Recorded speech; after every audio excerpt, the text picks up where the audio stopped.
നമസ്കാരം, news prime മലയാളത്തിലേക്ക് സ്വാഗതം. കേന്ദ്ര മന്ത്രിസഭയ്ക്ക് ഏറ്റവും വേണ്ടപ്പെട്ട ഒരു ലീഗൽ ഉദ്യോഗസ്ഥനാണ് Tushar Mehta.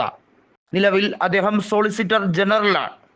Attorney general of ഇന്ത്യയുടെ കീഴിലുള്ള, അതായത് സബോർഡിനേറ്റ് മാത്രമാണ് സോളിസിറ്റർ ജനറൽ എങ്കിലും 2018 ഒക്ടോബർ മുതൽ തുഷാർ മേത്തയുടെ കൃത്യമായിട്ടുള്ള സേവനം, അതും അകമഴിഞ്ഞ തോതിൽ ഗവൺമെൻറ് ഓഫ് ഇന്ത്യക്ക് കിട്ടിക്കൊണ്ടിരിക്കുകയാണ്. അത് കൃത്യമായി ദുരുപയോഗിക്കാൻ നരേന്ദ്രമോദിക്കും അമിത്ഷായ്ക്കും അറിയാം എന്നുള്ളതിൻ്റെ ഏറ്റവും ഒടുവിലത്തെ തെളിവാണ് കൃത്യമായും സോളിസിറ്റർ ജനറലിനെ ഉപയോഗിച്ച് സുപ്രീം കോടതിയിൽ എങ്ങനെയാണോ കേന്ദ്ര അന്വേഷണ ഏജൻസികളെ കേന്ദ്ര സർക്കാർ ദുരുപയോഗിക്കുന്നത്, ഇതുമായി ബന്ധപ്പെട്ട് പ്രതിപക്ഷത്തിൻ്റെ ഹർജിയെ തടയാൻ വേണ്ടി ശ്രമിച്ചത്. സുപ്രീം കോടതി സോളിസിറ്റർ ജനറലിനെ നിരവധിയായ കാര്യങ്ങളിൽ തിരിച്ച് ചോദ്യം ഉന്നയിച്ചുകൊണ്ട് കുഴപ്പത്തിലാക്കിയിരുന്നു. നമുക്കറിയാവുന്നതുപോലെ സോളിസിറ്റർ ജനറൽ എന്ന പദവി ഭരണഘടനാപരമായിട്ടുള്ള ഒരു കാര്യമായി പൂർണ്ണമായി നിർവചിക്കാൻ കഴിയില്ല. ആർട്ടിക്കിൾ 76 പറഞ്ഞിട്ടുള്ള കോൺസ്റ്റിറ്റ്യൂഷണൽ പാർട്ടാണ് അറ്റോർണി ജനറൽ എങ്കിൽ സോളിസിറ്റർ ജനറലിൻ്റെ നിയമനം അങ്ങനെയല്ല. സോളിസിറ്റർ ജനറലിനെ നിയമിക്കുന്നത് appointment committee of the cabinet ആണ്. അത് ചെയർ ചെയ്തിരിക്കുന്ന, അതിൻ്റെ ചെയർപേഴ്സൺ എന്ന് പറയുന്ന പ്രധാനമന്ത്രി നരേന്ദ്രമോദിയാണ്. അതിലെ മറ്റൊരു പ്രധാനപ്പെട്ട അംഗം ആഭ്യന്തരമന്ത്രി അമിത്ഷായാണ്. കാര്യം വളരെ ലളിതമാണ്.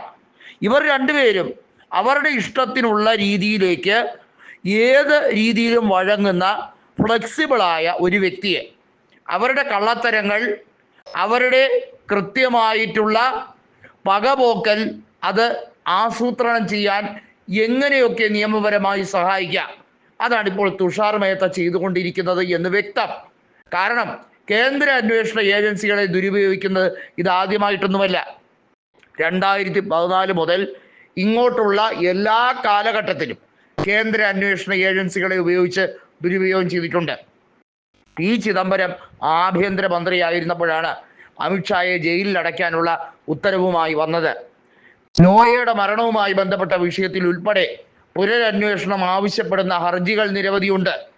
ഇതിലെല്ലാം സോളിസിറ്റർ ജനറൽ വളരെ കാര്യക്ഷമതയോടെ എന്തുകൊണ്ട് കൈകാര്യം ചെയ്യുന്നു എന്ന് വെച്ചാൽ അത്രയേറെ വേണ്ടപ്പെട്ട വ്യക്തിയാണ്.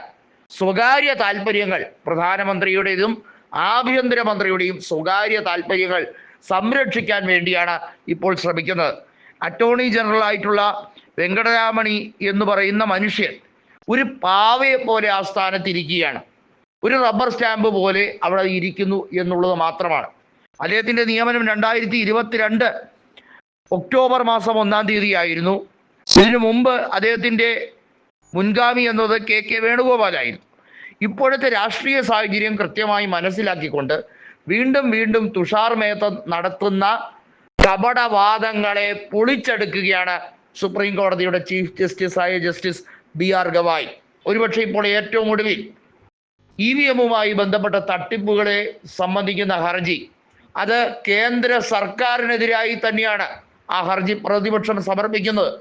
അതിലും സോളിസിറ്റർ ജനറലിനെ കൃത്യമായി മുന്നിൽ നിർത്തിക്കൊണ്ട് ഒരു നിയമ പോരാട്ടത്തിന് കേന്ദ്രം ഒരുങ്ങുമ്പോൾ സുപ്രീം കോടതി സോളിസിറ്റർ ജനറലിനെ മാറ്റണം എന്ന ആവശ്യവുമായി വരികയാണ്.